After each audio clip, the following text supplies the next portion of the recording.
As part of my review of the 10 years of the Tana Forum on Security in Africa, I interviewed Cynthia Chigwenya. Cynthia served as the AU Youth Ambassador for Southern Africa and is a peace and security expert. Listen to what Cynthia has to say on the role of the youth in continental and global peace and security. All right. Well, thank you very much, Dr. Rukato. My name is Cynthia Chigwenya. I serve as one of the 5 young persons at the African Union's Political Affairs, Peace and Security Department, which was commonly known as PAPS, appointed to represent young peace builders. And these young people serve as a bridge between youth that are working at the grassroots level to promote peace and security and the African Union as an institution. So there are 5 of us selected across the geographic regions, and I represent the Southern Africa region. And the high-level Tana Forum is one of the activities, or I'd say dialogue, really, where we got to participate in the previous year. And I think what was really outstanding for me, or the experience really, was the, I think, dialogue aspect of it, where different stakeholders from the prime ministers, like you said in the introduction, to former presidents, to key political personalities, and also development partners like GIZ or different institutions come together and discuss peace and security. I think that's what makes it very peculiar, to have a platform where people can sit and dialogue and look at solutions to some of the peace and security challenges that we experience, such as violent extremism or terrorism, or even some of the security threats that are linked to economic hardships and economic challenges. Thank you very much. Based on your experience, what are your views on the format and agenda of the Tana Forum? I think the agenda, well, this is commenting on Tana 10. The agenda for that particular forum, which was, I think, first reflected on the progress that has been made in the previous years. I think it was timely to have a forum that is also introspective, instead of just looking at initiatives that are coming in, also being able as an institution to reflect and say, what have we done well so far and how can we consistently improve on that? I thought that was very relevant. One of the issues that I also enjoyed listening to was issues around Africa-Europe relations. And we know that even in peace and security efforts, cooperation and partnership is one of the key factors. How do security priorities at the international level reflect to our priorities at the regional level, and also how does that translate to implementation at the national level? So I think that experience was quite outstanding for me. And one of the issues that were particular, or one of the occurrences that were particular at Tana 10 was participation of young people. We had youth that wrote essays on peace and security, and this was presented during the forum itself, and that stood out for me. It also spoke to some of the efforts we're seeing at the international and also regional level to mainstream young people into the formal peace building processes. So those were the 3, I think, highlights for me. Thank you. If you were to be given a chance to change or add or subtract anything for the forum to be more effective, what would this be? That's a tough one, Dr. Rukato. But what would I change when it comes to the Tana Forum?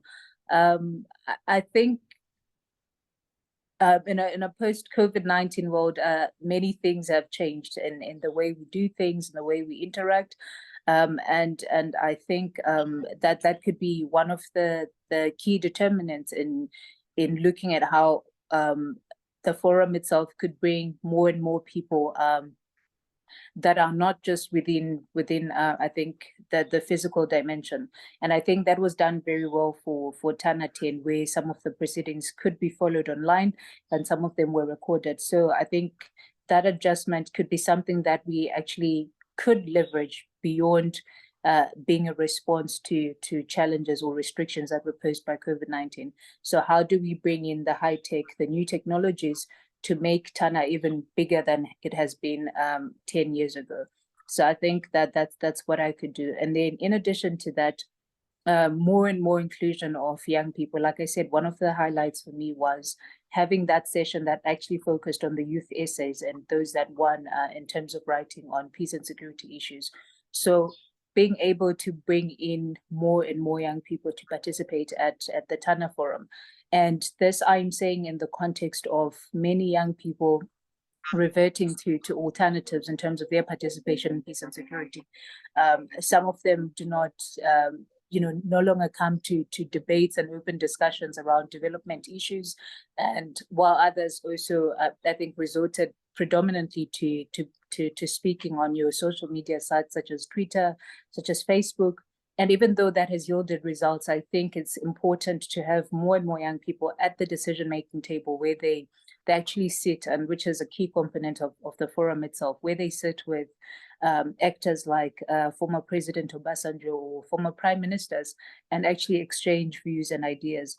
So encouraging more and more participation of not just young people, but also particularly young people with disabilities, as well as young women and other marginalized groups. Thank you.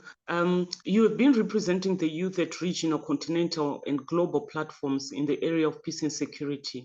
From this experience, what do you think, what would you say is your message on giving hope to young Africans for a more stable, peaceful, and prosperous Africa? Okay. I'll refer to, in response to that, I'll refer to a very popular maxim that a lot of young people use, which is anything for us without us is against us. But in a more sophisticated term, I think it was Gandhi who said, if you do anything for me without including me, even with the purest of intentions, I may think that you do it against me.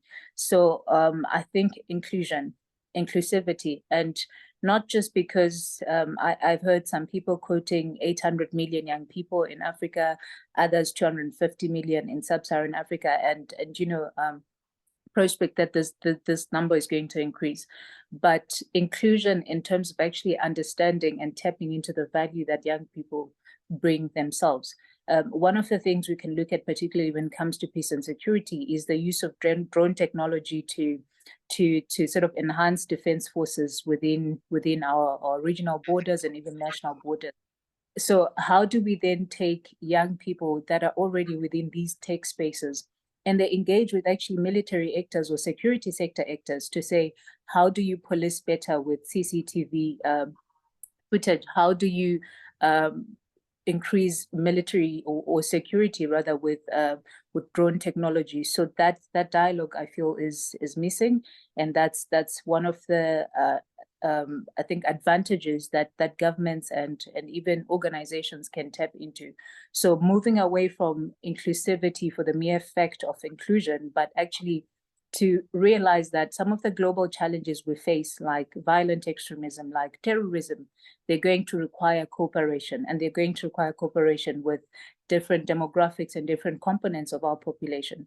And I think young people would and could and can actually play a big role in terms of enhancing the security sector, both in Africa and globally. And my message of hope to African youth, I think in the past 10 years or in the past 5 years, we have seen some of the changes that organizations such as Tana, organizations such as the United Nations, the African Union, or even SADC, where I'm from, they're increasingly realizing the importance of young people and have sort of vamped up their efforts to mainstream and include young people.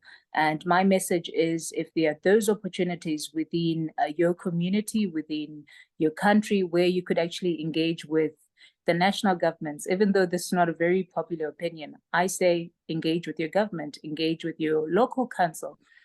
You may not have the same political views, but when it comes to development issues, these are issues that affect all of us. And it's even more and more important for all of us to contribute to not only a better country, but a better Africa as well as a better world.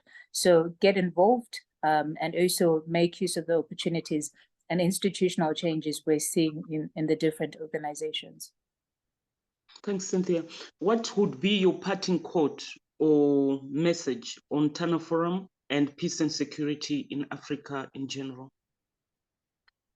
My parting quote on peace and security in general and also on Africa would be that development is, or not just development rather, but the betterment of the African continent is our shared responsibility. We're not going to wake up tomorrow with a better Africa, with a safer Zimbabwe or a safer South Africa if we ourselves are not intentional about contributing to that. And I think therein lies the essence of leadership, where sometimes you might not even need to join the bigger organizations, but where you are, what can you do differently for the benefit of someone else or the coming generation? So the betterment of our continent and our world is a shared responsibility, and we each have a role to play. Thank you very much, Cynthia. Anything else, any other comment, anything you want to say before we close? In closing, I'd like to express my appreciation to the Tana Forum. Like I said, this is one of the forums that we attended as part of the African Youth Ambassadors for Peace, and there were 3 things that were outstanding for me, and particularly the inclusion of young people.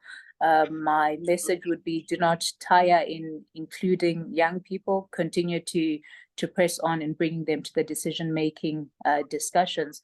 And also to the partners, different partners, be it national governments, external organizations, development partners. I think it's also important to continuously support such initiatives that bring young people to the decision-making table.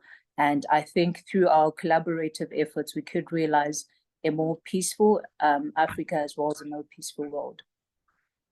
Thank you, Cynthia. What we're going to do is, I don't know, Wellington, how long it will take to edit Cynthia's video. We're going to share it with you, but we're also going to share with you some short snippets of it, which I think we're going to use as we put together the whole platform of the voices of stakeholders.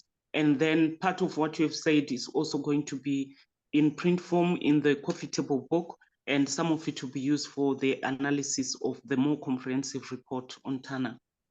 Thank you so much.